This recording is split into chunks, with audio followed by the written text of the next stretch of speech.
Selamat siang dan salam sejahtera untuk kita semua. Shalom, Om Swastiastu, Namo Buddhaya, dan salam kebajikan. Pertama-tama, marilah kita haturkan puja dan puji syukur atas kehadirat Allah Subhanahu wa Ta'ala, atas berkat rahmatnya kita dapat berkumpul di sini pada siang hari ini dalam keadaan sehat walafiat. Terima kasih untuk semua hadirin yang telah menyempatkan waktunya dalam acara kita pada siang hari ini. Selamat siang dan salam sejahtera. Sebelumnya perkenalkan saya Dara Hajra selaku moderator yang akan membimbing acara hari ini dari awal hingga akhir acara. Saudara-saudara yang kami hormati, sebagaimana tercantum pada pengumuman, seminar kali ini akan membahas tentang Government and Political Public Relation. Untuk itu semua tentu sangat membutuhkan informasi sekaligus sebagai upaya yang menyamakan persepsi sebagaimana yang kita harapkan bersama pada seminar kali ini. Sebelumnya, izinkan saya untuk menyapa beberapa hadirin yang telah menghadiri acara kita pada siang hari ini. Yang terhormat Ibu Khoiria Anggraini, SIKOM MIKOM, selaku dosen Ketua Pelaksana Research Prepare. Yang terhormat para pemateri, Bapak Razi Razak SOS MIKOM, serta Bapak Slamet Parsono SOS MIKOM. Yang terhormat seluruh Bapak Ibu dosen Telkom University, serta seluruh peserta atau mahasiswa-mahasiswi yang bergabung dalam acara pada siang hari ini. Pada agenda kali ini, saya akan menyampaikan beberapa ketentuan atau rules yang akan berlaku selama acara berlangsung, yaitu sebagai berikut. Yang pertama, seluruh peserta diwajibkan untuk menyalakan kamera atau on-cam, serta wajib untuk menggunakan virtual background yang telah disediakan. Yang kedua, peserta juga diharapkan menggunakan format nama sebagai berikut. Nama _ universitas asal. Lalu yang ketiga, jika peserta ingin bertanya, peserta dapat raise hand lalu on mic apabila telah dipersilakan oleh moderator, atau pertanyaan dapat ditulis di kolom chat. Untuk pertanyaan di kolom chat bisa dengan format nama dosen yang akan ditanya _ pertanyaan. Dan yang terakhir, persyaratan untuk mendapatkan sertifikat yaitu minimal dengan mengikuti 6 kali pertemuan dan mengisi link absen serta feedback. Demikian peraturan atau rules yang akan dipakai selama acara berlangsung.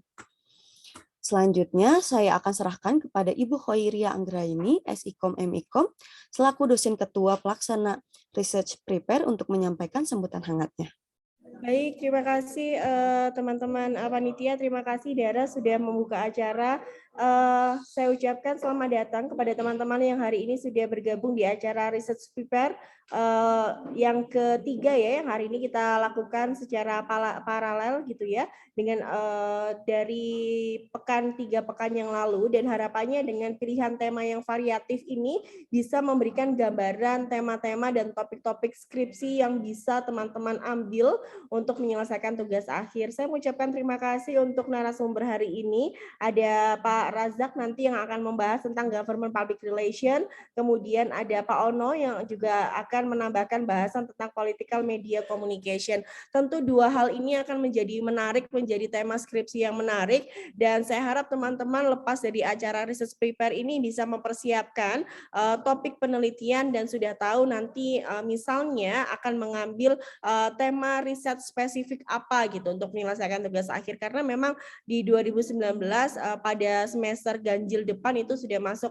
DE, dan mungkin di ke depan berikutnya gitu ya, teman-teman bisa juga menyimak karena masih ada banyak sekali topik yang bisa dijadikan pilihan riset, dan hadir secara kontinu karena teman-teman panitia juga sudah mempersiapkan banyak hal. Selain pengetahuan, tentu teman-teman juga bisa get to close dengan calon pembimbing masing-masing.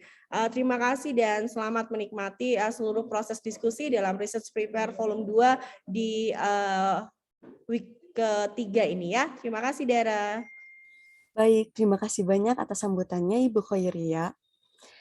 Baik, kita akan beralih kepada pemateri pertama kita yaitu Bapak Razi Razak, SOS MIKOM. Saya persilahkan untuk Bapak Razi Razak.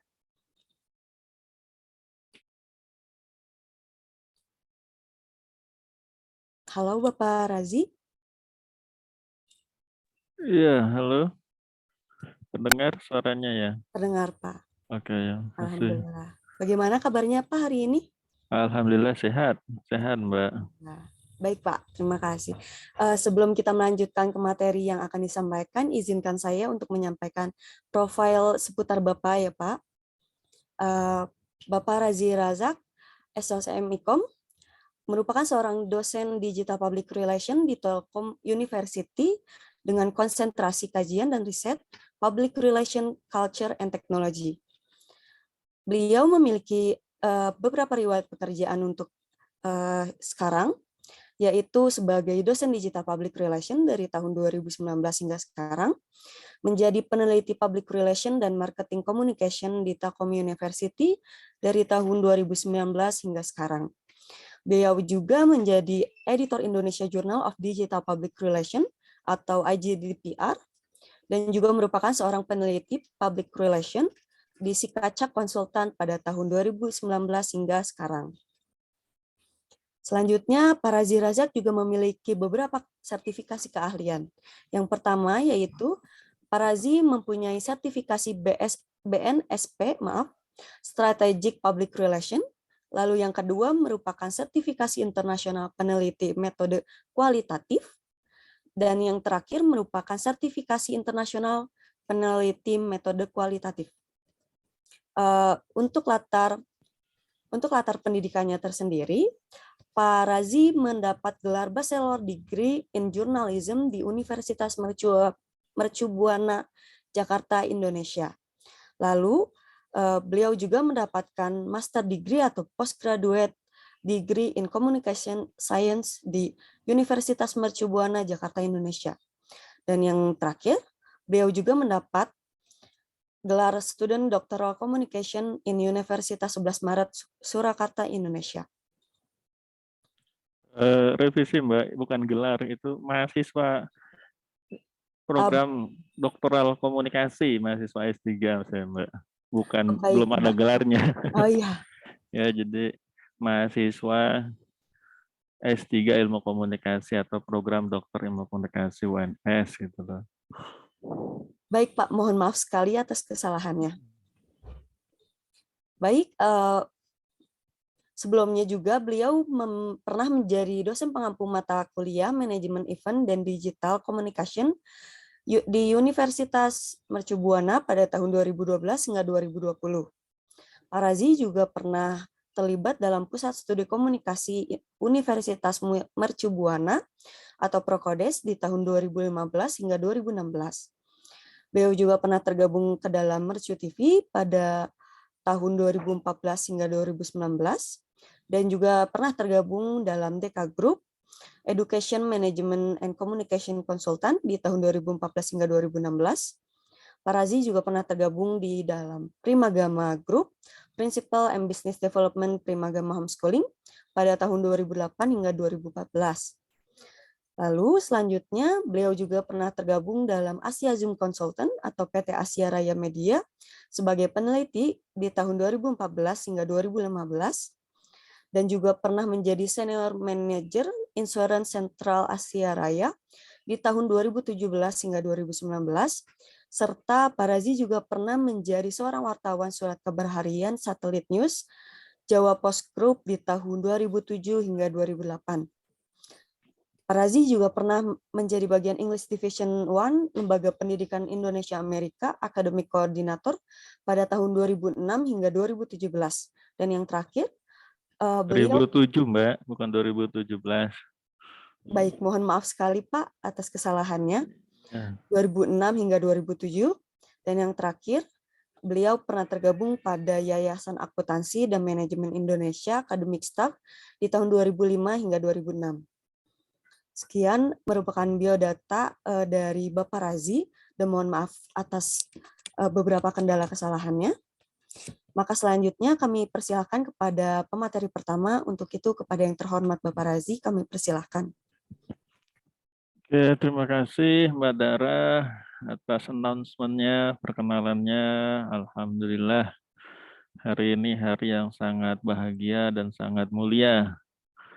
karena ketemu dengan orang-orang yang sangat luar biasa, yaitu ada Mbak Dara, ada Mbak Khoir, ada Pak Ono ya. Itu sangat luar biasa. Dan juga teman-teman mahasiswa di sini.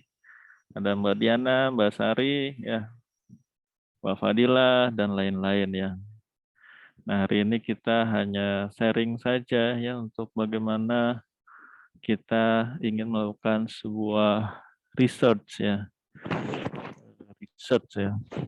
Kalau kata-kata research kan namanya ya. Itu kan berarti mengulang. Search mencari.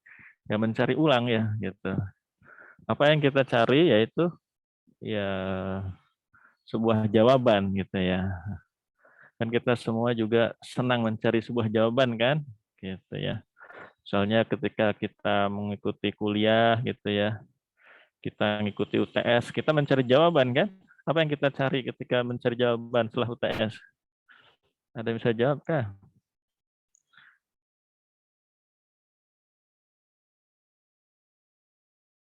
Atau setelah UAS kira-kira apa yang kita cari jawabannya? Ya kalau di sini ada Mbak Dara nyari jawaban apa kalau selesai UTS atau UAS? Hasil yang telah saya dapat yaitu pengetahuan lebih apa yang salah dan apa yang benar, Pak. Apa yang salah? Kesalahan yang telah saya perbuat, misalkan Oh, materinya tertukar atau saya keliru terhadap suatu oke. masalah ataupun pertanyaan dan jawabannya, Pak. Ya, saya coba meluruskan dalam research atau science tidak ada salah dan benar gitu ya. Gitu ya, teman-teman mahasiswa terjebak, Pak. Salah benar bukan begitu ya. Nah, kalau dirimu kalau bisa mengikuti kuliah itu kembali berarti apa, Mandara? Saya mendapatkan ilmu Bukan, ya, kamu kalau mengulang kembali berarti kenapa? Kalau ngambil mata kuliah tapi mengulang. berarti saya tidak mendapatkan atau saya tidak mendapatkan jawaban yang seharusnya, Pak, bukan benar salah, tapi saya tidak menemukan jawabannya. Bukan, itu kan dirimu di scoring, dinilai Ya, A, B, C, D, itu jawabannya. oh iya, Kalau E berarti kan mengulang. iya Pak. Nah, ketika di scoring A, B, C, dan E itu disebut namanya ditentukan secara berpikir secara kuantitatif. Manusia diukur oleh tingkat alat ukur measurement dengan skor-skor itu. Nah, berarti kan kita mencari jawaban tuh. Nah, hal ini harus ada di benak kepala kita ya sebelum kita melakukan sebuah research. Saya ini mengantar saja situ ya. Sebelum masuk ke materi saya ya. Ini saya coba share. Terlihatkah ini? Lihat Pak. Oke ya. Jadi sebelum kita melakukan research, kita harus berpikir scientific ya. Scientific itu nggak ada salah benar, suka tidak suka, like and dislike, atau senyumnya manis lalu saya suka sama orang, nggak begitu ya. Nah ini adalah scientific thinking ya. Nah sebagai student, mahasiswa, calon sarjana, ini yang harus kita ada, hal ini yang harus ada gitu ya. Pertama kita harus melihat sebuah fenomena ya. Fenomena apa yang ada, lalu kita berpikir secara filosofis, lalu berpikir secara paradigma, lalu berpikir secara theoretical, lalu berpikir secara metodologi. Nah, ini dasar untuk melakukan sebuah riset. Nah, kalau kita melihat secara filosofis, maka ada namanya ontologi, epistemologi, dan aksiologi. Ontologi itu adalah adanya itu subjek atau objek yang mau kita teliti. Kalau objeknya mahasiswa tadi, maka kita mau teliti, kita bikin measurement alat ukur tadi. Nilainya 0 sampai 100. Di scoring A, B, C, D, dan E. Kalau E berarti ngulang mata kuliah, kalau A lulus gitu kan. Nah, itu measurement adanya yang mau kita ukur. Nah, kita men-scoringnya itu namanya epistemologi, menentukan ketentuan syarat lulus. Ya kan, epistemologinya. Nah, aksiologinya apa? Apa manfaat mahasiswa itu kalau dapat skor A itu tadi ya, manfaat buat masyarakat apa? Itu baru tadi yang Mbak Dara bilang, mendapat pengetahuan, mendapatkan ilmu yang terapkan untuk meningkatkan ekonomi hajat hidup orang banyak misalnya gitu ya. Seperti itu. Nah, ini ada namanya paradigma ya. Paradigma ini terbagi jadi 4, positivism, post-positivism, interpretive, dan kritis. Ada yang bilang 3, ada yang bilang 7, ada yang bilang 5, ya nggak apa-apa gitu ya. Tergantung literatur bacaan yang dibaca oleh orang tersebut. Tapi saya berada di 4 posisi ini dalam paradigma. Nah, posisi positivism biasanya penelitiannya adalah bentuknya adalah survei dan eksperimen. Nah, teman-teman mahasiswa bilang ini namanya metode kuantitatif. Jadi kalau metodenya kuantitatif, berarti menggunakan survei dan eksperimen, paradigmanya ada di positivism, di mana semuanya harus distatistikkan, dibuat alat ukurnya, measurementnya, nanti ada teorinya, diturunkan menjadi indikator gitu ya, konsep dan indikator, nanti jadi alat ukur, nanti jadi buat apa namanya pertanyaannya gitu ya, lalu disebar surveinya gitu, lalu dihitung secara matematis seperti itu. Nah, ada paradigma interpretif, yaitu menggunakan case study, grounded theory, ada fenomenologi, ada etnografi gitu ya. Nah, ini interpretif. Interpretif apa? Berarti kita mencoba memaknai ya fenomena ya. Misalnya menggunakan case study berarti kita bisa menggunakan single case atau multi case. Kalau dia grounded, ya ini kita nggak perlu pakai teori nih. Langsung datang ke objek tempat, langsung kita meliti, kita mengkonstruk sebuah teori. Atau fenomenologi ya, memaknai kesadaran pengalaman dia. Atau etnografi ya, melihat lingkungan budaya yang ada di tempat tersebut. Lalu kalau kita menuju paradigma kritis, ini ada 5, ada cultural studies, media studies, neo-Marxist metodologi, ada analisis isi, ada analisis wacana ya. Nah, ini kajian-kajian kritis yang bisa kita gunakan ya. Misalnya kita menganalisis media massa gitu ya. Atau kita melihat media sosial ya menggunakan paradigma ini. Syaratnya apa kalau kita mau menggunakan kajian kritis? Kita harus berpihak kepada kaum yang lemah gitu ya. Kaum marginal ya, yang dihegemoni oleh kaum penguasa. Ini cara berpikir kritis ya. Jadi membela kaum-kaum yang terpinggirkan ya. Merubah tatanan yang sudah ada. Makanya ada namanya, kalau Foucault bilang namanya dekonstruksi gitu ya. Seperti itu.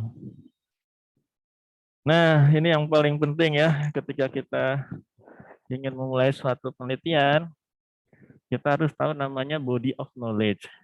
Body pengetahuan kamu ada di mana body of knowledge-nya. Misalnya hari ini ditentukan government oleh panitia tuh ditentukan kepada saya, misalnya body of knowledge-nya adalah government communications. Apa itu? Yaitu komunikasi pemerintahan. Oke, sudah jelas body of knowledge-nya. Lalu fokus risetnya apa? Setelah ada body, kita tentukan fokus ya. Fokus riset bukan maksudnya di paper penelitian teman-teman nanti ada tulisan fokus penelitian, bukan ya. Maksudnya kita dalami lagi body of knowledge ya. Ini kan body of knowledge bisa nanti journalism gitu ya, marketing komunikasi ya. Nah, cuma ini body of knowledge-nya adalah government communications gitu. Tapi fokusnya apa kan? Pemerintah kan komunikasinya banyak gitu ya. Seperti itu. Nah, kita fokusin adalah kepada government digital public relation misalnya ya. GDPR misalnya ya. Ini contoh, saya langsung kasih contoh kasus ya. Nah, kemudian ketika kita melakukan satu penelitian ya, misalnya kita tentukan topik riset tadi di awal tuh sudah dibahas. Penelitian itu harus ada topik-topiknya gitu ya. Apa sih topik-topik riset kita kalau meneliti? Misalnya saya kasih contoh namanya Public Relation Practices on Social Media gitu ya. Oh ya, topik saya pokoknya praktek ke-PR-an menggunakan sosial media. Nah, itu topik riset ya. Lalu kita coba harus melakukan definisi operasional ya.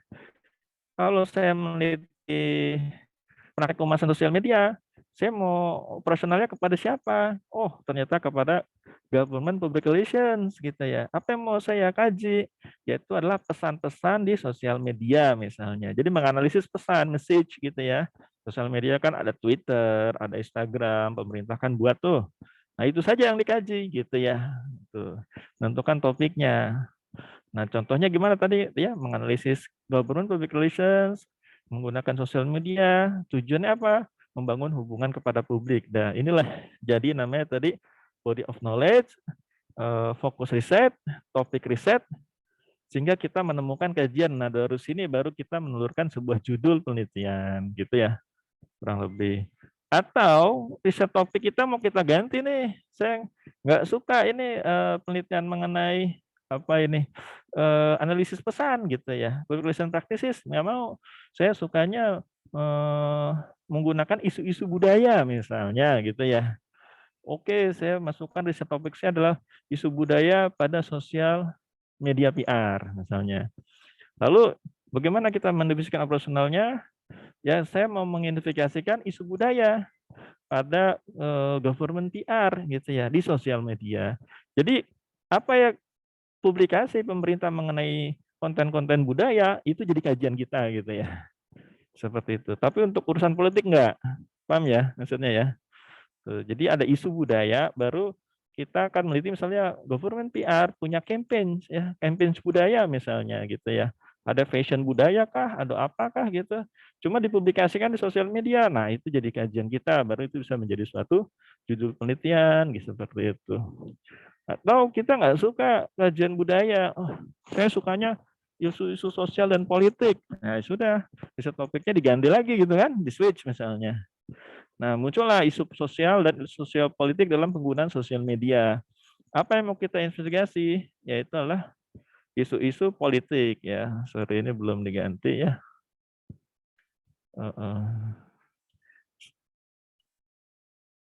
Isu-isu politik ya maksudnya. Sosial dan politik. Seperti itu. Contohnya apa yang mau kita kaji? Misalnya sosial media government gitu ya. Atau sosial media influencer gitu ya. Atau tokoh pemerintahan yang aktif di sosial media. Nah, itu saja yang kita teliti. Nah, sehingga lebih jelas dan mengkerucut. Nah, selanjutnya apa yang mau kita lakukan? Dalam penelitian itu pertama adalah melakukan literatur review. Jadi kita harus membaca jurnal gitu ya. Jadi kita baca jurnal 10 tahun, 15 tahun atau 20 tahun, misalnya sekarang 2022 kita baca jurnal dari tahun 80 misalnya, mengenai komunikasi pemerintahan. Kalau kita baca jurnal tahun 70-80, mungkin tidak ada bahasan mengenai digital public relations dalam government PR gitu ya. Itu ada mungkin di tahun-tahun 2000 gitu ya. Karena kan di tahun 80-70 itu kan masih komunikasi massa, masih menggunakan media massa TV, radio gitu dan cetak. Nah, tahun 2020-an, 2005 baru muncul itu sosial media, website dan segala macam ya. Nah, makanya perlu ada literatur review biar kita tahu government communications itu trennya seperti apa secara internasional di Indonesia dan di luar negeri. Nah, setelah kita membaca jurnal, lalu kita melakukan literatur review, lalu kita membangun suatu sintesis, maka ditemukanlah research gap ya. Research gap itu penelitian terdahulu tuh kayak apa sih temuannya? Lalu saya ingin mendalami di Indonesia kayak apa gitu ya. Apakah beda, apakah sama gitu ya.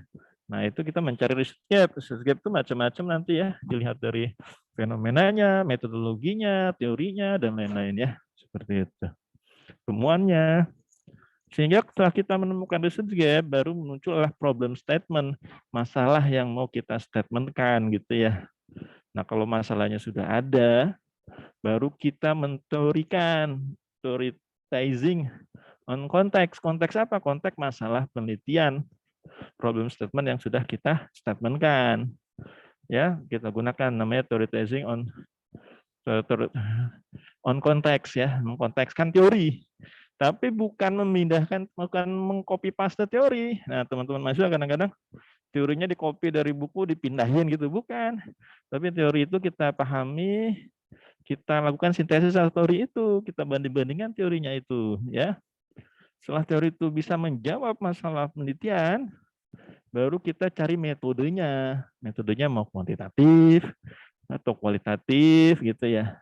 Jadi jangan dibalik, metodenya dulu, baru nyari research gap-nya gitu ya. Jadi kita dapat teorinya, baru kita cari metodenya. Ya, metodenya kalau kuantitatif pasti kan teorinya harus jadi acuan dasar. Kalau metodenya kualitatif, ya teori hanya panduan saja. Tengah jalan teorinya bisa diganti gitu ya. Apabila temuan di lapangan memang tidak ada teori itu. Seperti itu. Lalu setelah itu menganalisis data, data dianalisis. Kalau kuantitatif nanti kan diuji itu ya, ada ujinya, uji F, uji T, dan lain-lain. Nah kalau kualitatif bisa triangulasi data dan lain-lain. Lalu dibahas. Nah dalam pembahasan ini kita mencoba membandingkan hasil penelitian kita. Oh ini saya agak kurang ya, sorry. Ini hasil penelitian harusnya ya. Hasil penelitian yang sudah kita temukan nanti dibahas berdasarkan data review yang kita baca. Waktu kita tuliskan di pendahuluan, apa sih beda penelitian kita dengan penelitian orang lain? Nah itu dibahas di pembahasan. Sehingga kita bisa memberikan masukan baru dalam bidang keilmuan. Setelah itu baru dimunculkan kesimpulan gitu ya. Kesimpulan penelitian kita apa sih? Satu statement yang kira-kira inti dari temuan yang kita dapatkan. Udah selesai itu, selesailah sebuah penelitian seperti itu. Dan itu sangat mudah ya, yang kita butuhkan hanya ketekunan ya dan rajin. Insya Allah teman-teman mungkin 1 semester selesai mengerjakan sebuah penelitian seperti itu. Nah itu masukan dan saran saya bagi yang berminat untuk melakukan suatu penelitian ya seperti itu. Oke, cukup dari saya. Oh, baik Pak, terima kasih banyak atas ilmunya yang sangat luar biasa.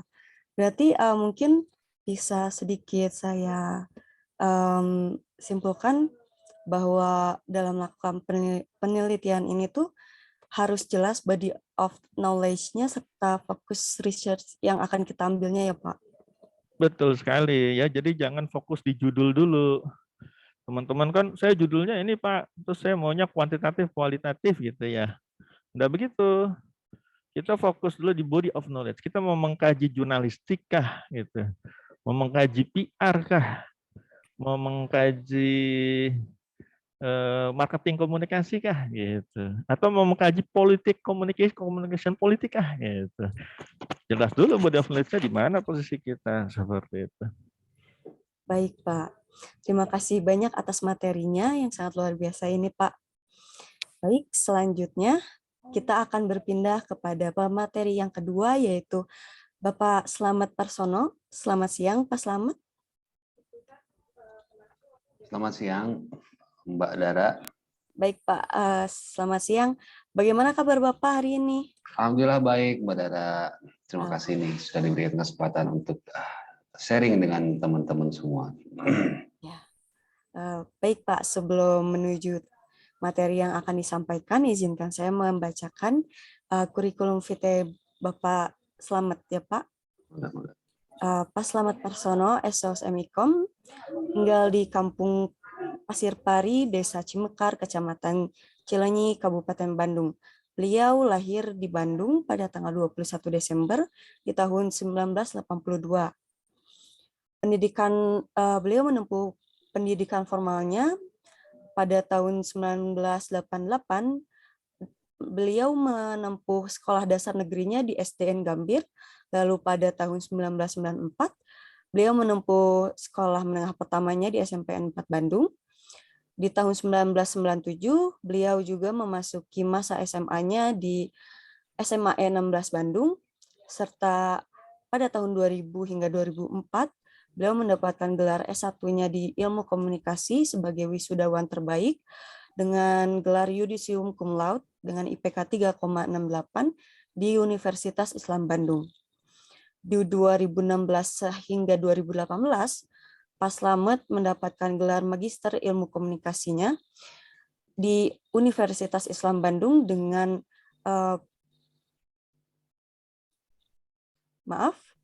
dengan predikat Yudisium Cum Laude dengan IPK 3,83.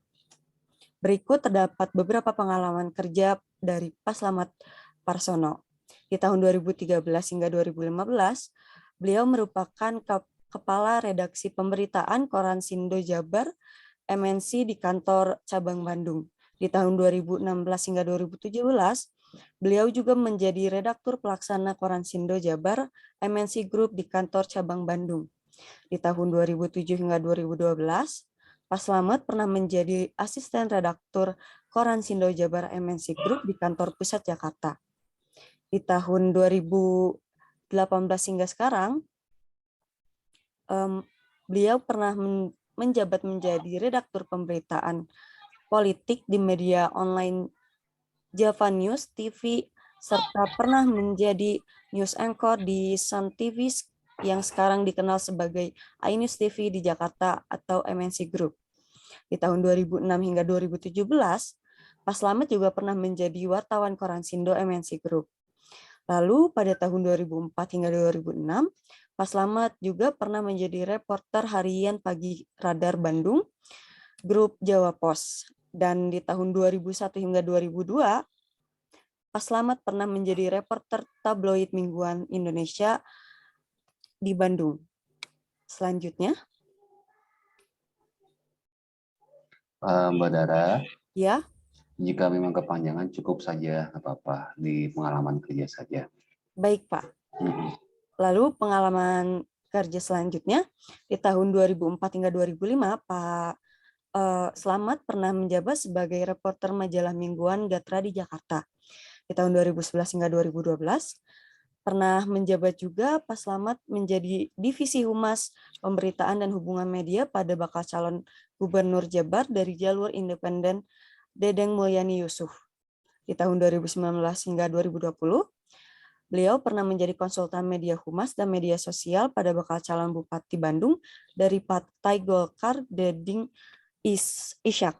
Dan di Januari hingga Juni 2018, Pak Slamet pernah menjadi konsultan media kehumasan pada lembaga filantropis untuk Palestina Yayasan Amal Mulia Bandung. Dan yang terakhir, di tahun 2018 hingga 2019, Pak Slamet pernah menjadi konsultan kehumasan majalah Karembi pada lembaga humas PT Pupuk Kijang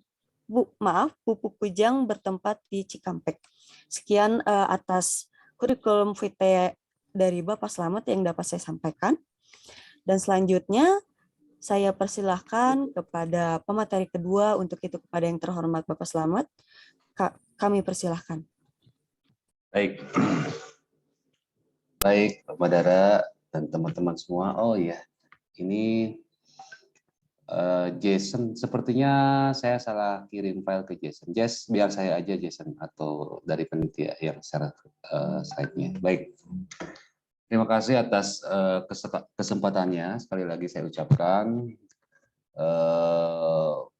alhamdulillah ya, di siang hari yang cerah ini kita bisa berjumpa lagi dengan keadaan insyaallah sehat walafiat, dan suatu kebanggaan saya bisa hadir di antara teman-teman semua setelah tadi juga mendengarkan pemaparan dari rekan sejawat saya, sekantor, seruangan, dengan Pak Razak terkait dengan pemaparan materi bahwa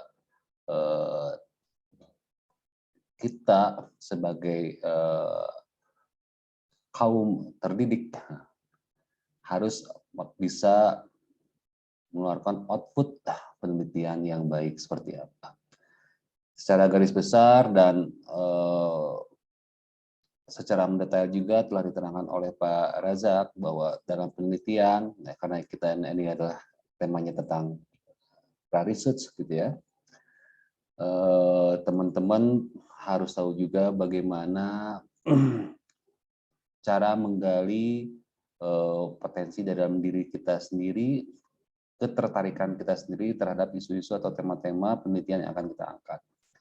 Tadi tahapannya sudah sangat jelas, dari mulai literatur review, ya kita harus memperkaya body knowledge, ya pengetahuan kita terkait apa yang akan kita teliti, gitu ya. Mulai dari referensi membaca jurnalnya, referensi buku dan lain sebagainya, gitu ya. Ada research paper juga, ada problem statement sampai kesimpulan ya. Mulai metodologi dan menganalisis data sampai kesimpulan. Nah, jadi ternyata teman-teman tahapannya banyak ya yang harus kita lalui untuk membuat sebuah penelitian yang holistik. Nah, tadi disebutkan salah satu contoh yang misalkan kalau misalkan teman-teman tertarik dalam government PR, misalkan PR pemerintahan dan sebagainya, ini sebagai salah satu tema saja misalkan ya. Atau misalkan saya sekarang di sini karena dunia saya adalah dunia media, gitu. Dunia saya adalah dunia media sebelumnya gitu ya. Maka mungkin saya akan memberikan alternatif apa saja seputar peran, fungsi, terus apa saja yang bisa digali di dalam dunia PR politik dalam hal ini ya, politik media, terkait dengan bagaimana kerja atau bagaimana pola yang biasa dilakukan oleh PR kehumasan, PR politik dalam konteks relasinya dengan media. Baik, seperti tadi disebutkan oleh Dara bahwa beberapa dari CV saya memang lebih banyak berkutat di media, dan oleh karena itu juga pengalaman saya secara empiris juga banyak didapatkan ketika saya bekerja di media selama kurang lebih kalau di total mungkin sekitar 14 tahunan atau sampai 15 tahun, dan sebagian besar dihabiskan di MNC di Jakarta ya, di MNC dan sisanya di media-media lain. Nah, berbicara soal PR politik dan media massa ini selalu terkait ya, bagaimana PR, karena kita adalah insan PR ya, insan humas gitu ya, bisa berhubungan secara baik dengan media massa gitu ya. Nah, oke, saya akan share screen aja sebentar ya.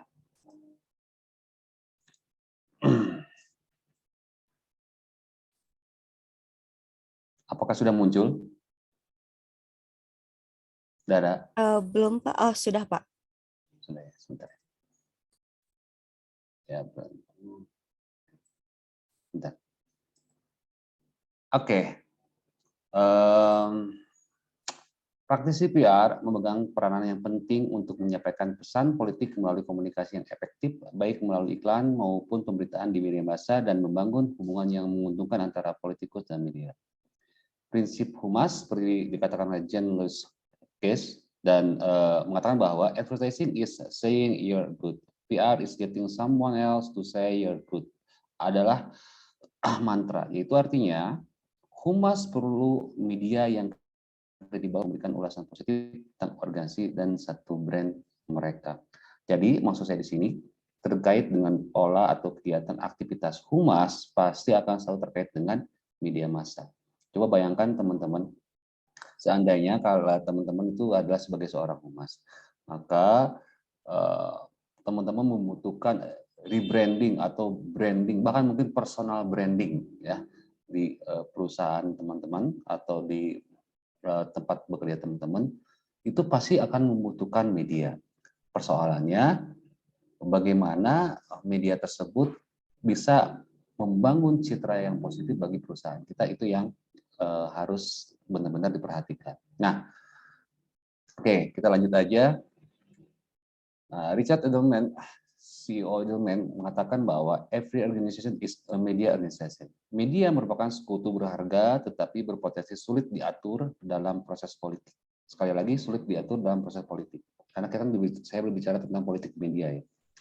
karena memiliki peranan penting dalam paparan publik, ya, atau public exposure, tapi juga cenderung menampilkan kemerdekaan dalam pemberitaan. Jadi begini, kita memiliki kepentingan terhadap media, punya press release yang kita buat, tetapi media memiliki otoritas tersendiri untuk mempublish atau tidak mempublish rilis yang kita buat, gitu ya.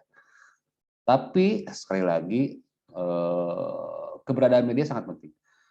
Nah, terlebih di era new media hari ini, ya, dengan luar biasa meningkatnya pengguna media sosial, gitu ya, dari sekitar 300 jutaan lebih penduduk Indonesia, itu sekitar 180 juta adalah pengguna media, new media, gitu. Di antaranya adalah kebanyakan itu adalah kalangan muda, ya, kalangan milenial, seumuran kalian, ya.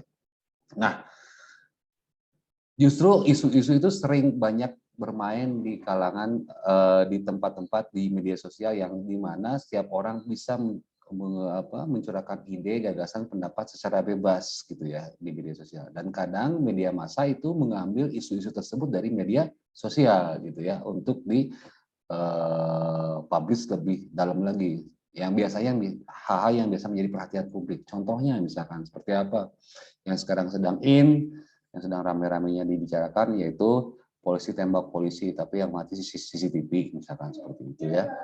Atau isu-isu sebelumnya, misalkan, ya, dan lain sebagainya. Masih banyak lagi. Jadi, kalau dulu mungkin di zaman sebelum maraknya internet atau media sosial, gitu ya, itu pemberitaan cenderung searah, misalkan, ya. Media memiliki kekuasaan tanda petik untuk membuat sebuah pemberitaan sesuai dengan skup atau keahlian mereka, gitu ya, kepentingan mereka, dibuatlah pemberitaan tersebut, masyarakat membaca atau mendengar atau melihat tanpa ada feedback, misalnya. Tapi sekarang luar biasa dengan adanya kontrol sosial melalui media sosial, gitu ya. Oke, baik. Oke, kita lewat saja. Nah, media memberikan ruang secara gratis kepada partai politik dan politikus. Namun, media gratis merupakan pedang bermata dua. Hal ini disebabkan partai politik dan politikus bukan merupakan penulis di dalam media gratis, sehingga pemilihan kata, pemberitaan, editorial, hingga interpretasi merupakan tanggung jawab jurnalis. Jadi begini, terkadang memang konten yang dibuat oleh politikus atau oleh komunikator dan sebagainya, kalau misalkan dia tidak bisa menguasai dalam bentuk tulisan, tidak bisa menguasai komunikasi massa dan sebagainya, kadang akan menimbulkan mispersepsi atau salah komunikasi yang terjadi di masyarakat. Sehingga kadang-kadang, yaitu tadi, ya, keahlian dalam menulis, keahlian dalam menyampaikan pesan perlu diperhitungkan sebelum dipublish dan dikonsumsi oleh masyarakat atau oleh publik, gitu ya. Nah, kalau jurnalis itu pasti sudah terlatih. Biasanya sudah terlatih dan dia memang akan menulis sesuai tanda kutip kepentingan dia atau kepentingan perusahaan, gitu ya. Saya contoh real konkretnya, saya misalkan, setelah berbelas tahun bekerja di media, ketika ada hal-hal pemberitaan yang memang itu bisa merugikan MNC, dalam hari ini misalkan, ya, dulu pernah ada kasus misalkan isu SARA tentang pemilik atau owner MNC, yaitu Haritanu Sudibyo, gitu ya, bahwa mencalonkan presiden dulu, ya, dengan digadang-gadangnya Partai Perindo.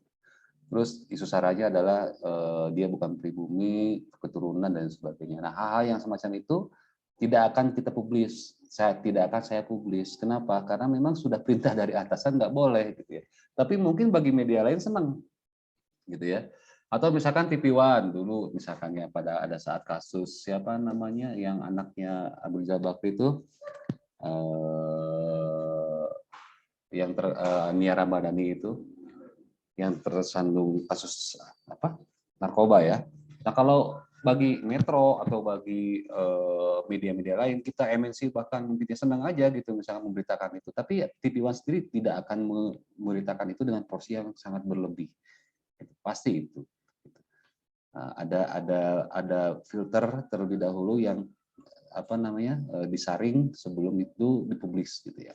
Begitupun saya misalkan dulu ketika ada hal yang memang bisa merugikan perusahaan maka kita tidak akan memberitakan. Itu kekuasaan tanda petik yang dimiliki oleh media. Baik, kita lanjut. Jadi inti dari PR politik adalah dia menggunakan konsep-konsep PR dalam bidang politik. Nah, public relation menempatkan dirinya sebagai wakil dari sebuah lembaga atau organisasi dalam hubungannya dengan masyarakat, sehingga tekanan kegiatannya adalah komunikasi dua arah atau two-way traffic communication. Jadi dia sebagai representasi di hadapan masyarakat, ya, PR politik ini, gitu bagaimana dia menampilkan, merepresentasikan diri bahwa dia adalah wakil dari perusahaan atau wakil dari personal branding, misalkan yang akan di-branding dalam pemilihan umum, pemilu misalkan. Ini sekarang kita sedang mulai rame-ramenya ya, nanti pemilu 2024, tapi sudah mulai dari sekarang. Nah ini juga banyak beberapa, misalkan ada teman saya di konsultan yang sudah mulai didekati, misalkan untuk dijadikan konsultan kehumasannya, gitu ya, untuk tidak konsultan komunikasinya, gitu ya, sampai menerapkan strategi kampanye dan sebagainya. Gitu. Oke, kemudian, nah dalam komunikasi politik, usaha membentuk dan membina citra dan pendapat umum yang positif dilakukan dengan persuasi politik, yaitu dengan metode komunikasi dua arah dalam arti menghargai pendapat dan pilihan khalayak. Public relation politik berbeda dengan propaganda politik, agitasi politik, iklan politik, dan penerangan politik dengan penerangan. PR politik menggunakan komunikasi dua arah, sementara propaganda, agitasi, dan iklan politik menggunakan metode komunikasi satu arah. Itu bedanya. Kalau PR politik dia bekerja bagaimana supaya pesan yang disampaikan itu mendapat feedback atau mendapat tanggapan dari publik gitu ya, untuk didiskusikan dan sebagainya. Berbeda dengan agitasi politik yang cenderung satu arah gitu ya. Nah, itu bedanya ya. Karena memang inti dari PR adalah kegiatan atau aktivitas komunikasi dua arah. Kalau nggak dua arah ya bukan aktivitas PR gitu ya. Harus dua arah. Oke. Kemudian PR politik menjadi service industri yang memfasilitasi komunikasi politik di antara partai politik, kandidat, dan publik, mendesain dan memproduksi publisitas dan propaganda, mencari dana, memberikan nasihat dalam kegiatan dan presentasi dan polling opini publik. Singkatnya bisa disebut sebagai manajer panggung dan penulis kreatif dari teater politiknya. Itu menurut Byron McNair. Jadi intinya, tadi seperti katakan, PR politik memiliki peran yang sangat penting sebagai representasi itu dari sebuah branding personal atau sebuah lembaga dalam konteks kalau misalkan pemilu gitu ya, berarti pemenangan pemilu gitu ya sebagainya. Oke, kita akan cepat saja. Nah, seperti katakan McNair, sukses John Mayer dalam pemilu tahun 1992 menunjukkan bahwa dalam manajemen citra politik seperti juga dalam bidang industri fashion lainnya, gaya berubah. Sementara dalam konteks Indonesia, SBY dalam setiap penampilannya di depan publik sangat menjaga laku, mimik, gerakan, dan pakaiannya agar tampil tanpa celah, bahkan acap kali menggunakan teleprompter ketika ia harus berpidato. Atau misalkan kita lihat misalkan pada pemilu sebelumnya, Jokowi dan Ma'ruf Amin misalkan, cenderung misalkan Jokowi memiliki ciri khas sendiri dalam mencitrakan dia citra politiknya gitu ya, membangun branding politiknya dengan belusukan. Ma'ruf Amin kental dengan ke-NU-annya atau dengan karismanya sebagai pemuka agama. Sandiaga Uno yang dikesankan lebih dekat dengan kaum milenial. Prabowo misalkan mencoba untuk dikesankan dekat dengan emak-emak misalkan seperti itu gitu ya. Nah, untuk membangun citra semacam ini memang tidak harus dilakukan secara terus-menerus konsisten gitu ya. Bahkan tidak dalam waktu yang singkat gitu ya. Dan kekonsistenan ini diperlukan gitu. Kita lihat misalkan mungkin citra Jokowi sampai saat ini bahwa dia belusukan dan sebagainya mungkin masih melekat di mata masyarakat misalkan seperti itu. Atau Sandiaga Uno pun masih melekat. Nah, kekonsistenan pencitraan ini ialah yang bisa dibangun di masyarakat manakala itu dilakukan secara terus-menerus dan masyarakat mendapatkan informasi tersebut. Gitu ya. Nah, salurannya berbagai media, gitu ya, berbagai media, baik itu new media, media atau media konvensional dan sebagainya. Gitu ya. Baik, kita langsung aja. Nah, kegiatan public relation politik dan periklanan politik adalah bagian dari lingkup komunikasi politik secara umum. Dalam prakteknya, kedua bidang ini saling melengkapi. Iklan adalah hard selling, sementara PR adalah soft selling.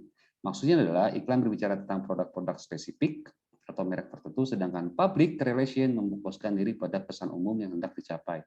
Bila iklan biasanya merangsang pembelian atau menumbuhkan citra konsumen, public relation akan mendukung posisi tersebut. Jadi intinya bedanya itu ya, hard selling dan soft selling gitu ya. Kalau kita PR lebih ke arah soft selling, kita akan jadi tujuannya bukan hanya jangka pendek untuk menjual produk. Gitu ya. Apa bedanya kalau misalnya kita dengan marketing gitu ya? Tapi PR dalam hal ini PR politik, karena saya berbicara PR politik, maka dia harus berpikir jangka yang jauh lebih panjang. Gitu. Bagaimana menumbuhkan citra, membangun citra, memberikan citra gitu ya, dan lain sebagainya. Oke, ada beberapa kegiatan politik, 4 kegiatan utama, yaitu pertama yang disebut dengan manajemen media, manajemen citra, komunikasi internal, dan juga manajemen informasi. Di manajemen media meliputi aktivitas merancang dan memelihara suatu hubungan positif antara politikus dan media, mengetahui kebutuhan masing-masing dan memanfaatkan karakteristik keduanya untuk mencapai keuntungan masing-masing. Sementara praktisi public relation harus melibatkan aktor politik untuk mengontrol, memanipulasi, atau mempengaruhi media dengan cara yang sesuai dengan tujuan politik dan partai politik. Karena kita bicara soal PR politik ya. Oke. Kemudian berikutnya manajemen citra, meliputi membangun citra politikus sebagai individu yang diselaraskan dengan tujuan organisasi sekaligus membangun citra organisasi dan anggota-anggota organisasi. Ini yang saya sebut dengan rebranding personal, misalnya seperti itu ya. Dalam membangun rebranding personal ini yang tadi saya sebut tidak hanya dalam waktu yang singkat, tapi membutuhkan proses yang berkesinambungan. Gitu ya. Oke, kita langsung aja. Oke, berikutnya adalah komunikasi internal, yaitu meliputi aktivitas membangun dan menyediakan saluran komunikasi internal sebagai upaya menciptakan identitas kelompok, kebersamaan dan kesatuan, integritas, loyalitas, mengoordinir aktivitas organisasi dan anggotanya, serta mengelola feedback. Berikutnya yaitu manajemen informasi, yaitu meliputi aktivitas menyampaikan baik dengan segera atau memperlambat dan memanipulasi informasi dalam rangkaian membangun serta menjaga citra baik individu maupun organisasi yang positif serta menyerang pihak lawan. Jadi manajemen informasi ini dirancang untuk mengontrol dan memanipulasi alur informasi dari partai politik maupun politikus di ruang publik. Informasi adalah sumber kekuasaan yang bisa dimainkan peran utamanya dalam pengelolaan opini publik. Jadi inti dari yang saya sampaikan di sini, gitu ya, rekan-rekan, dalam penggalian tema-tema penelitian terkait dengan media dan politik itu banyak yang kita bisa gali, gitu ya. Mulai dari strategi berkampanye atau dalam rebranding personal, gitu ya.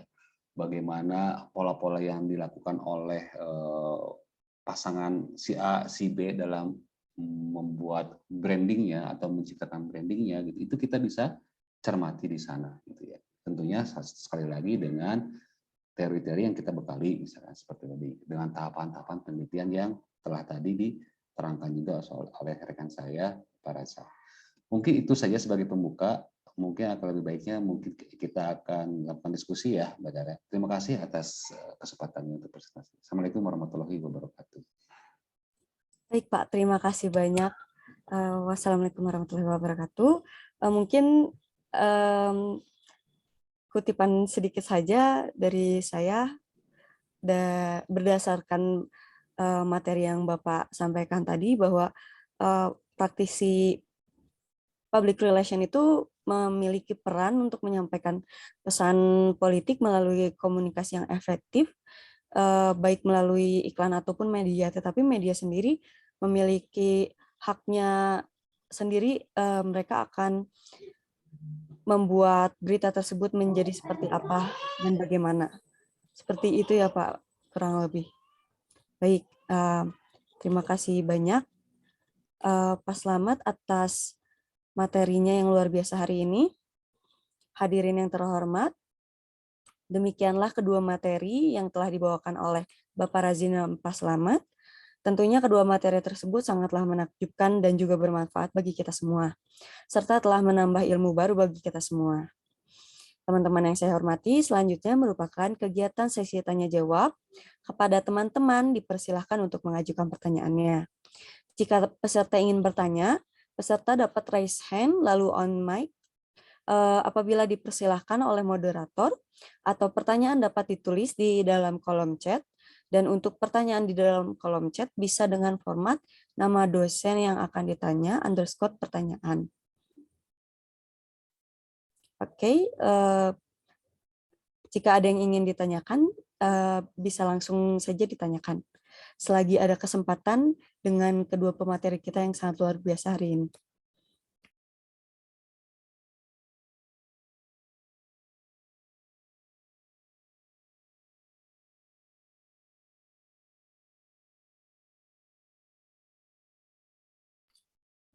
Ayo teman-teman, bisa langsung ditanyakan nih, siapa yang masih penasaran dengan materi yang dibawakan oleh Pak Slamet dan Pak Razi tadi, bisa langsung ditanyakan ya.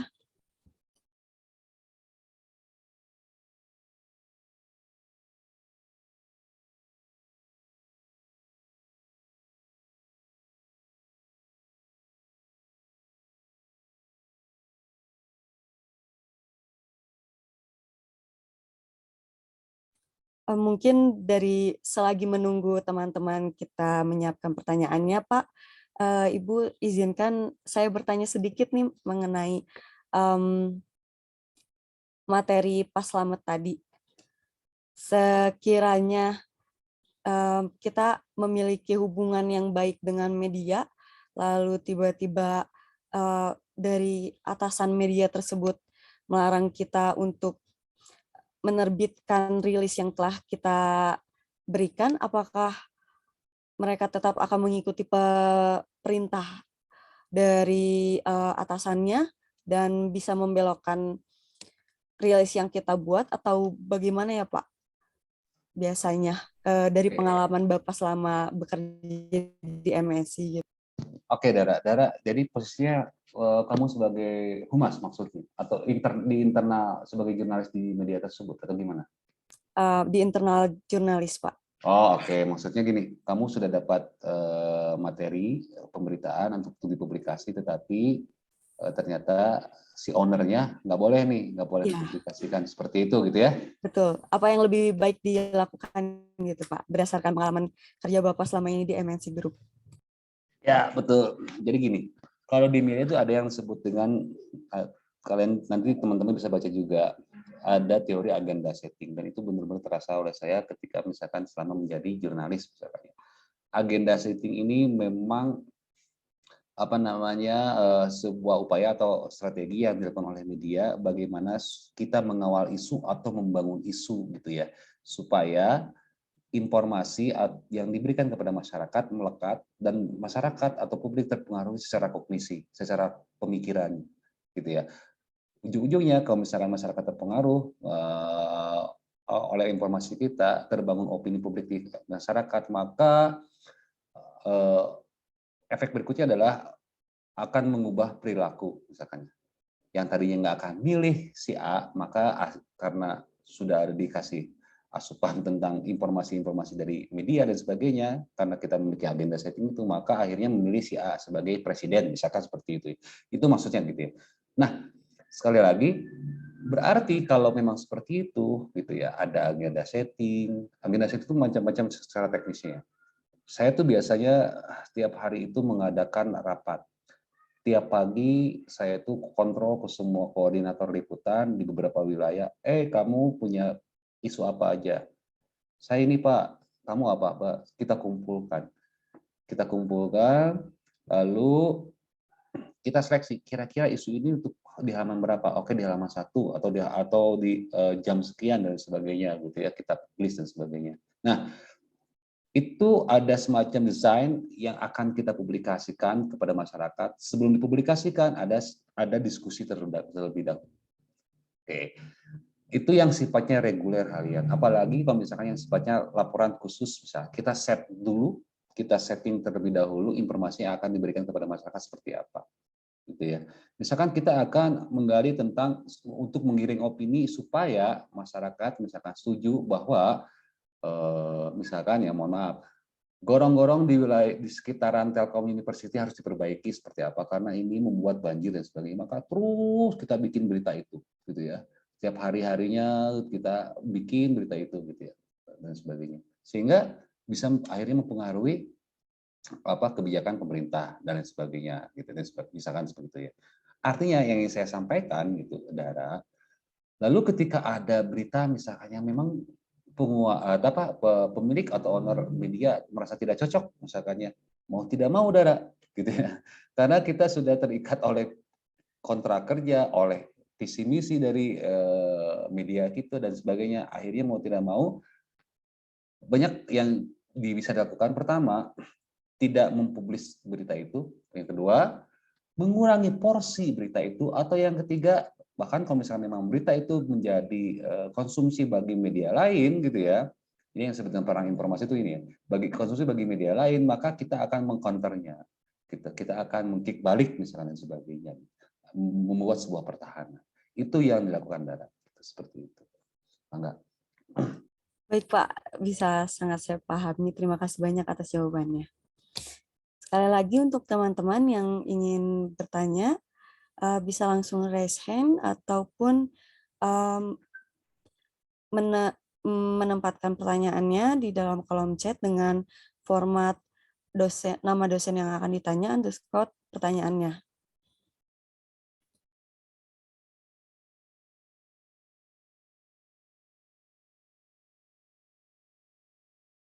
Baik, mohon izin, Dara boleh ya sambil menunggu teman-teman untuk bertanya. Mungkin Pak Razak dan Pak Ono punya tawaran riset yang bisa diberikan gitu ya kepada mahasiswa yang mungkin juga nanti mau menjadi bimbingan Pak Ono dan Pak Razak. Karena saya lihat kan Pak Razak juga sedang mengerjakan riset di bidang government public relation ya dan adaptasi digital. Mungkin boleh Pak di-spill beberapa tema riset yang mungkin nanti bisa langsung diadaptasi dengan teman-teman. Pak Ono juga demikian, relasi tentang media dengan public relation, mungkin boleh dikasih ide nih spill riset yang mungkin bisa dikerjakan bersama begitu. Mungkin itu dari saya ya sebagai pertanyaan pemancing Dara. Silakan dilanjutkan teman-teman. Baik, terima kasih banyak Ibu Khoiria.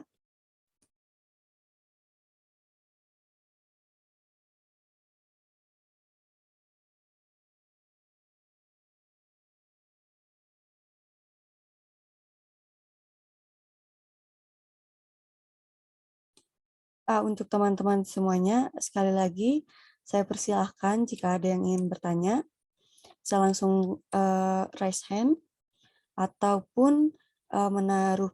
Oke, ada yang bertanya dari Zahratul Hayati, bisa langsung on-cam, silakan.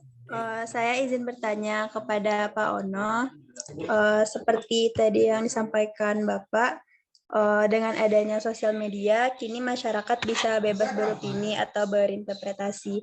Nah, bagaimana peran humas pemerintahan dalam mengatasi opini liar yang bisa menjatuhkan suatu lembaga pemerintahan tersebut? Terima kasih. Baik, good question. Dara, saya langsung jawab atau bagaimana, Dara? Bisa langsung dijawab, Pak. Baik, nanti mungkin saya juga ingin share dengan teman-teman yang lainnya kalau misalnya memang untuk membantu. Baik, terima kasih Jara. Oke, Jara ini karena mahasiswa saya pernah diajar, maka panggilnya Pak Ono. Memang saya Dara di akrab dipanggilnya Pak Ono.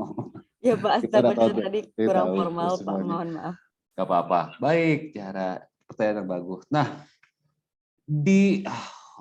bagaimana? Pertanyaan intinya adalah bagaimana menurut Jara, bagaimana humas pemerintahan ya dalam mengkontrol informasi-informasi yang terutama berseliweran di media sosial gitu ya, yang tidak terkontrol tanda kutip, supaya bisa menjaga marwah perusahaan atau menjaga kredibilitas perusahaan supaya tetap terjaga dengan baik. Seperti itu ya, Zahra ya.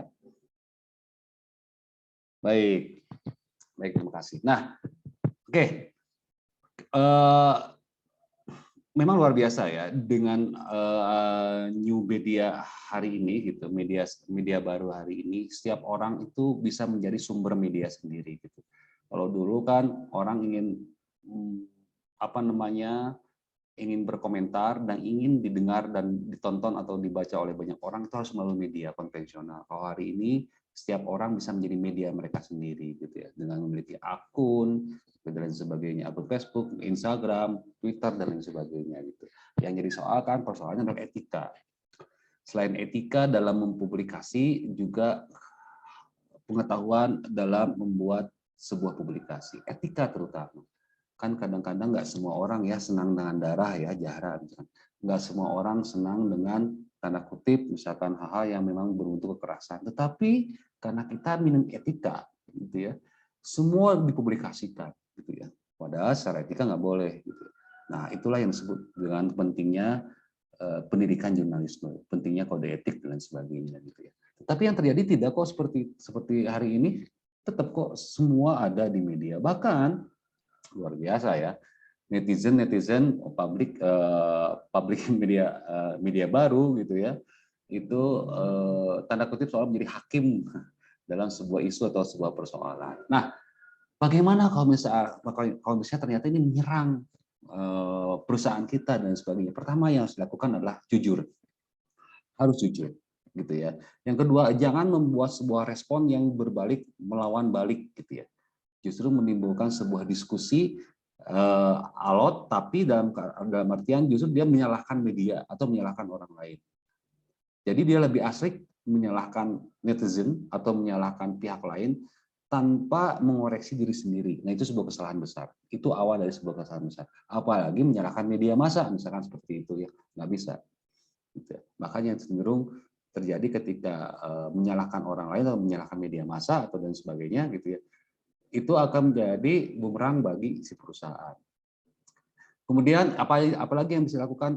Yang berikutnya adalah membuat sebuah rilis atau membuat pemberitaan-pemberitaan atau publikasi-publikasi baik di media sosial, di media online atau di media konvensional, berita-berita publikasi untuk membuat sebuah klarifikasi atau berita-berita yang memang bisa membangun citra sebuah lembaga pemerintahan utamanya. Memang lembaga pemerintahan ini cenderung isunya lebih seksi kalau bagi kami dulu di jurnalis untuk menjadi sebuah pemberitaan, Zahra. Kenapa? Ya orang akan lebih tertarik dengan pemerintahan ketimbang misalkan lembaga swasta lain yang tidak terkait secara langsung terhadap kepentingan publik. Tapi kalau pemerintah pasti terkait dengan kepentingan publik kan. Manakala terjadi penyelewengan dana, manakala terjadi ketidakbecusan dalam bekerja. Contohlah sekarang misalkannya lembaga Polri sedang dipertaruhkan nih, gitu ya, dengan adanya kasus tembak menembak polisi tembak polisi yang mati CCTV misalkan seperti itu, luar biasa. Saya mengikuti serius. Saya mengikuti dari awal sampai akhir, dari mulai media sosialnya sampai media konvensional sampai media saya sendiri ya, tempat saya bekerja lama di situ MNC, bagaimana cara memberitakannya, skupnya seperti apa, desainnya seperti apa gitu ya, yang diberitakan, dan ternyata semua sepakat bahwa ini ada yang janggal misalkan di sini. Dan satu lagi, aparat pemerintahan, baik itu Polri, pemerintah, PNS dan sebagainya gitu. Ini era keterbukaan, nggak bisa ngomong sembarangan. Semua harus berdasarkan data. Datanya pun harus seperti apa, nggak bisa didesain. Gitu. Maka tadi saya katakan kalimat pertama Zahra yang harus dilakukan adalah apa? Kejujuran. Jujur itu penting. Coba kalau misalkan di awal jujur, maka tidak akan selarut ini. Masyarakat udah pada pintar kok. Banyak saluran komunikasi yang saya sebut tadi. Sekarang setiap orang tuh bisa menjadi medianya sendiri gitu ya, memberikan opini. Itu yang harus dilakukan Zahra.